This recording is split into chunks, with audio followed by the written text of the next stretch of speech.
എല്ലാവർക്കും പുതിയ ഒരു വീഡിയോയിലേക്ക് സ്വാഗതം. നിങ്ങൾ ഏത് ഫീൽഡിൽ ബിസിനസ് ചെയ്യുന്ന ഒരു ഓൺട്രപ്രണർ ആയിക്കോട്ടെ, പ്രോഡക്റ്റ്, സർവീസസ്, പ്ലാറ്റ്ഫോം കമ്പനി, നിങ്ങളുടെ സാന്നിധ്യത്തിലും അസാന്നിധ്യത്തിലും നിങ്ങളുടെ ഓർഗനൈസേഷൻ ഡ്രൈവ് ചെയ്യുന്നത് നിങ്ങളുടെ എംപ്ലോയീസാണ്.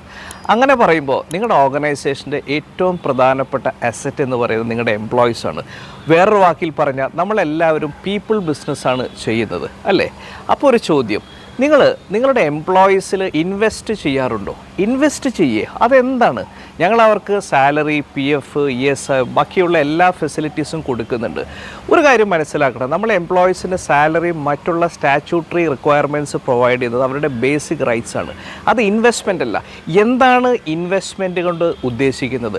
അതായത് ഒരു എംപ്ലോയി ഒരു ഓർഗനൈസേഷനിൽ ജോയിൻ ചെയ്ത ദിവസം മുതൽ പിരിഞ്ഞു പോകുന്നത് വരെ അവർക്ക് ജോലി ചെയ്യാനുള്ള ടൂൾസ്, അവർക്കുള്ള സ്കിൽസ്, ഒരു പോസിറ്റീവ് എൻവയൺമെൻറ്റ്, അവരെന്ത് ചെയ്യണം, അവരിൽ നിന്ന് എന്ത് എക്സ്പെക്റ്റ് ചെയ്യുന്നു എന്നുള്ള കൃത്യമായിട്ട് ഡിഫൈൻ ചെയ്ത് ഒരു പോസിറ്റീവ് വർക്ക് എൻവയൺമെൻറ്റ് ക്രിയേറ്റ് ചെയ്യലാണ് ഒരു എംപ്ലോയറിൻ്റെ പ്രധാനപ്പെട്ട ഡ്യൂട്ടി. കാരണം നമ്മുടെ പ്രൊഡക്ടിവിറ്റി ഔട്ട്പുട്ട് എന്ന് പറഞ്ഞാൽ ഒരു ദിവസവും 2 ദിവസവും മാത്രം കിട്ടിയാൽ പോരാ. എല്ലാ എംപ്ലോയീസിൽ നിന്നും എല്ലാ ദിവസവും കിട്ടേണ്ട ഒരു പ്രധാനപ്പെട്ട ഔട്ട്പുട്ടാണ് പ്രൊഡക്ടിവിറ്റി എന്ന് പറയുന്നത്. അപ്പോൾ ഇതെങ്ങനെയാണ് ഡ്രൈവ് ചെയ്യേണ്ടത്? ഉദാഹരണത്തിന് ഒരു എംപ്ലോയി ഫസ്റ്റ് ദിവസം ഒരു ഓഫീസിൽ ജോയിൻ ചെയ്യാൻ വരുന്നത് മുതൽ തന്നെ നമ്മൾ ഒരു സീഡ് പ്ലാന്റ് ചെയ്യുന്നത് പോലെയാണ്. ആദ്യമായിട്ട് ആ എംപ്ലോയിയെ മീറ്റ് ചെയ്യണം, അവരുടെ റിക്വയർമെൻറ്റ്, അവരെവിടെ താമസിക്കുന്നു, അവരുടെ അക്കോമഡേഷനൊക്കെ ശരിയാണോ, അവർക്കൊരു മെൻറ്ററിനെ അസൈൻ ചെയ്ത് കൊടുക്കണം, അവരിൽ നിന്ന് എന്താണ് പ്രതീക്ഷിക്കുന്നത്, അവരെന്താണ് ജോലി ചെയ്യേണ്ടത് എന്നുള്ളതിനെക്കുറിച്ച് അസൈൻ ചെയ്ത് കൊടുക്കണം, അവരെ ഓഫീസും സറൗണ്ടിങ്സും എല്ലാം കാണിച്ചു കൊടുക്കണം. അത് കഴിഞ്ഞ് ഒരു 30 ദിവസം കഴിഞ്ഞാൽ അവരോടൊരു ഡീബ്രീഫിംഗ് സെഷൻസ് നമ്മൾ ഓർഗനൈസ് ചെയ്യണം, എസ്പെഷ്യലി ഓൺട്രപ്രണർ സ്റ്റാൻഡ് പോയിൻ്റ്. അതായത് ഒരു 50-50 ചെറുതുള്ള ഓർഗനൈസേഷനിലേക്ക് ഈസി ആയിട്ട് ചെയ്യാൻ പറ്റും. അവരെന്ത് പഠിച്ചു, അവർ മനസ്സിലാക്കിയോ എന്നുള്ളത്. കാരണം നമ്മൾ നോക്കുകയാണെങ്കിൽ നമ്മുടെ സ്റ്റേറ്റ്, എസ്പെഷ്യലി കേരളത്തിൽ, എംപ്ലോയീസ് പറയുന്ന പ്രധാനപ്പെട്ട 2 അലിഗേഷൻസിൽ ഒന്നാണ്, ഒന്ന് അവർക്ക് ക്വാളിറ്റി എംപ്ലോയിനെ കിട്ടുന്നില്ല, 2 ആരും ഓർഗനൈസേഷനിൽ നിൽക്കുന്നില്ല. അതിൽ ഒരു ക്വാളിറ്റി എംപ്ലോയി എന്നുള്ളത് വളരെ ആപേക്ഷികമായിട്ടുള്ളൊരു ടേമാണ്. കാരണം ഒരു ഓർഗനൈസേഷനിൽ ഒരു ബെസ്റ്റ് പെർഫോമർ വേറെ ഓർഗനൈസേഷനിൽ ഒരു നല്ല പെർഫോമർ ആകണമെന്നില്ല.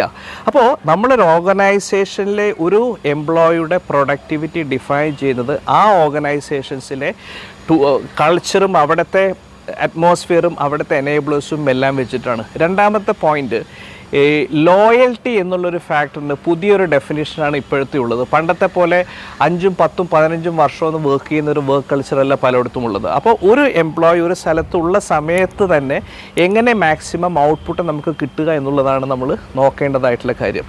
ഇങ്ങനെയുള്ള കാര്യങ്ങൾ ചെയ്യാനായിട്ട് എപ്പോഴും ഒരു എക്സ്റ്റേണൽ ഫെസിലിറ്റേറ്ററിന് എന്ത് ചെയ്യാൻ പറ്റും എന്നുള്ളതാണ്. കാരണം നമ്മൾ ചെയ്യുന്നത് എപ്പോഴും ട്രെയിനിങ് അല്ലെങ്കിൽ ഒരു കോച്ചിങ് എന്ന് പറയുന്നത് ഒരു ചേഞ്ച് മാനേജ്മെൻറ്റിൻ്റെ സ്റ്റാർട്ടിംഗ് പോയിൻ്റാണ്. അതായത് ഒരു ബിസിനസ് പല ഫേസിലൂടെ കടന്നു പോകും. ഒരു സ്റ്റാർട്ടപ്പ് ഉണ്ടാകും, ഒരു സ്റ്റെബിലൈസേഷൻ ഫേസ് ഉണ്ടാകും, ഒരു എക്സ്പാൻഷൻ ഫേസ് ഉണ്ടാകും.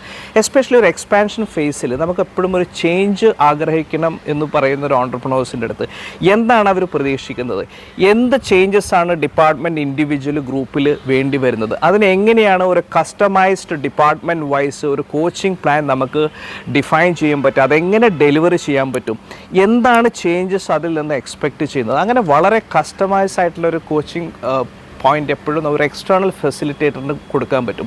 പലപ്പോഴും ഒരു ഓൺട്രപ്രണേഴ്സ് എന്ന് വെച്ചാൽ ഒരു ഓർഗനൈസേഷൻ്റെ ഭാഗമായി ഇരിക്കുമ്പോൾ തന്നെ പലപ്പോഴും ഒരു പ്രോബ്ലംസിൻ്റെയും ഭാഗമാവും.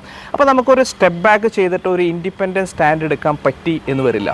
അപ്പോൾ ഇങ്ങനെ ചെയ്യുന്നത് വഴി നമ്മൾ എപ്പോഴും ചെയ്യുന്നത് എംപ്ലോയീസ് തന്നെ അവരുടെ എബിലിറ്റിയെ ഇൻട്രോസ്പെക്റ്റ് ചെയ്യുന്നു, റിഫ്ലക്റ്റ് ചെയ്യുന്നു, എന്താണ് ഇനി ഡെവലപ്പ് ചെയ്യേണ്ടത് എന്ന് ആലോചിക്കുന്നു, പുതിയ സ്കിൽ സെറ്റ് അക്വയർ ചെയ്യാനായിട്ട് ഗ്രൂപ്പായിട്ട് വർക്ക് ചെയ്യുന്നു. അങ്ങനെയുള്ളൊരു സിറ്റുവേഷൻ മാത്രമാണ് ഒരു പെർഫോമൻസ് ഡ്രിവൻ കൾച്ചർ ഡിഫൈൻ ചെയ്യുള്ളൂ. എൻ്റെ പേര് നിഷാദ് കരീം. ഞാനൊരു ട്രെയിനറും ബിസിനസ് കോച്ചുമാണ്. ഏകദേശം 30 വർഷത്തോളം പല കോർപ്പറേറ്റ് കമ്പനീസിൽ വർക്ക് ചെയ്താണ്. പല ഇൻഡസ്ട്രി, അതായത് നമ്മുടെ ഹോസ്പിറ്റാലിറ്റി, ടെലികോം, BPO, സോഫ്റ്റ്വെയർ എന്ന company, sales, marketing, customer service, HR എക്സ്പോഷറുള്ളതാണ്.